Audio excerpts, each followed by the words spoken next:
السلام علیکم and welcome to episode 40 of قانون دانز ویکلی کیس لا بلیٹن۔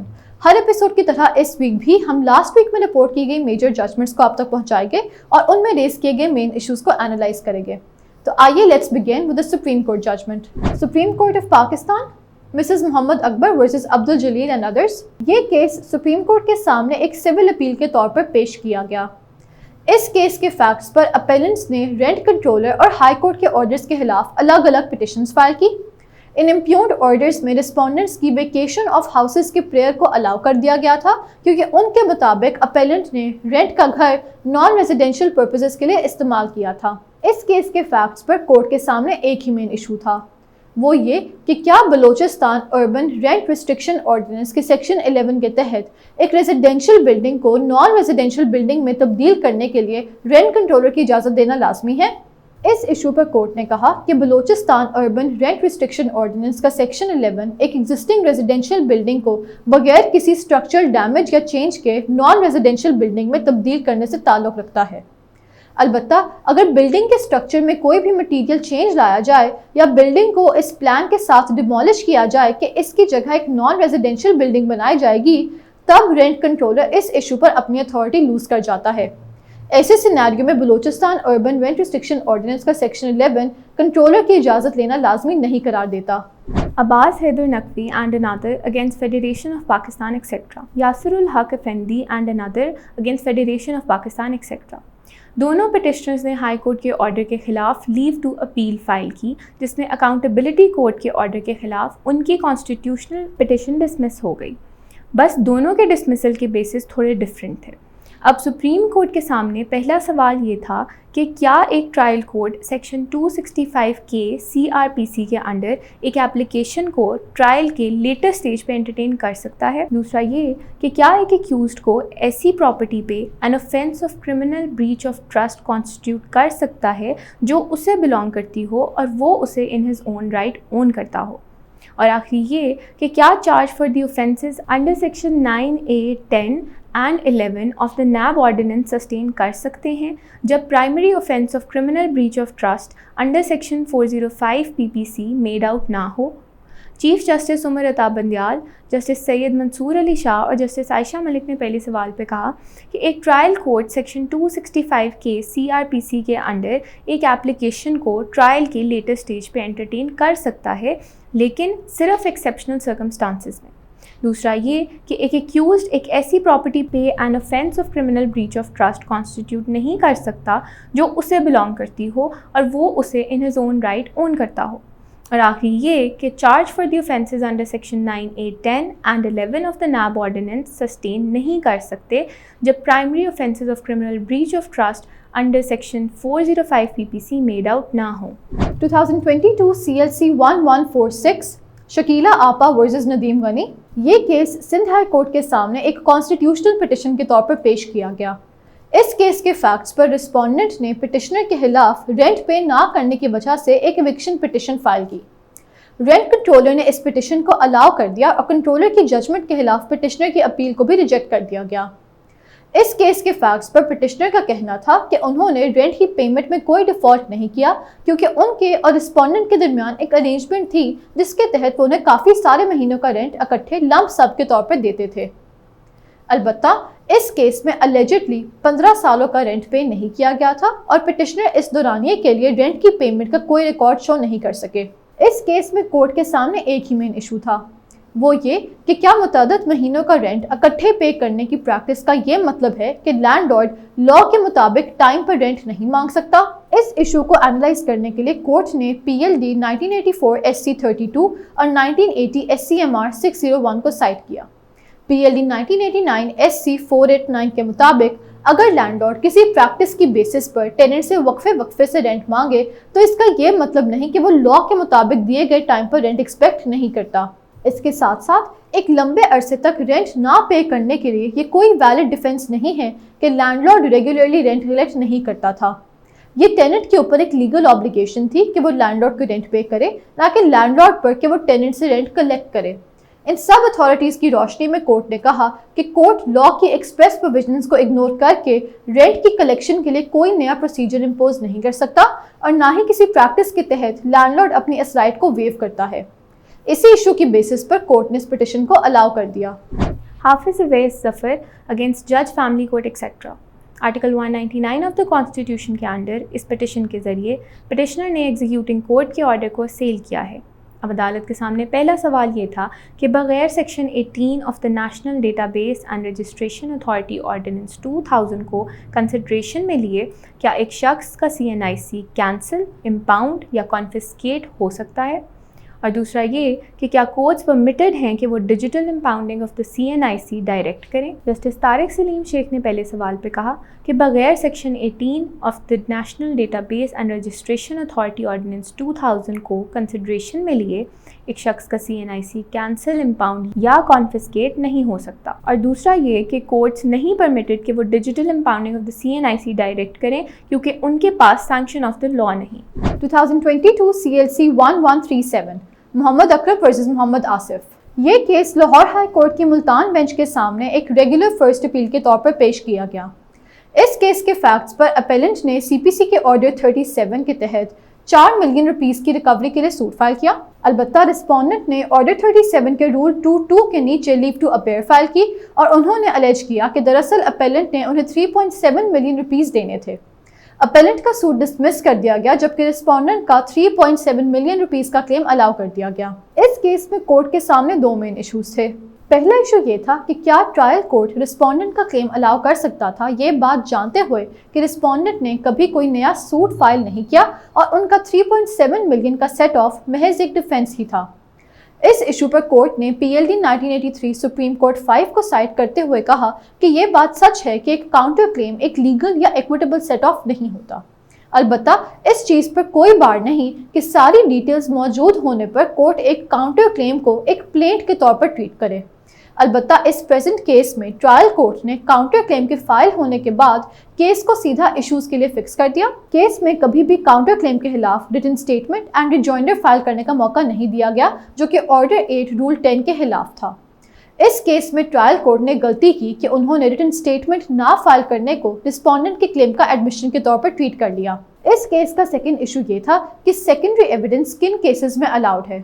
اس ایشو پر کورٹ نے کہا کہ قانون شہادت آرڈر 1984 کے آرٹیکل 76 میں یہ بات کلیئرلی اسپیسیفائی کی گئی ہے کہ کسی ڈاکیومنٹ کی ایگزسٹنس، کنڈیشنز اور کانٹینٹس کو پروو کرنے کے لیے کن سرکمسٹانسز میں سیکنڈری ایویڈنس دی جا سکتی ہے۔ سیکنڈری ایویڈنس صرف ان سرکمسٹانسز میں دی جا سکتی ہے جب ڈاکیومنٹ کسی ایسے انسان کی پوزیشن میں ہو جس کے خلاف ڈاکیومنٹ پروو کرنی ہو یا وہ انسان کورٹ کی ریچ سے باہر ہو۔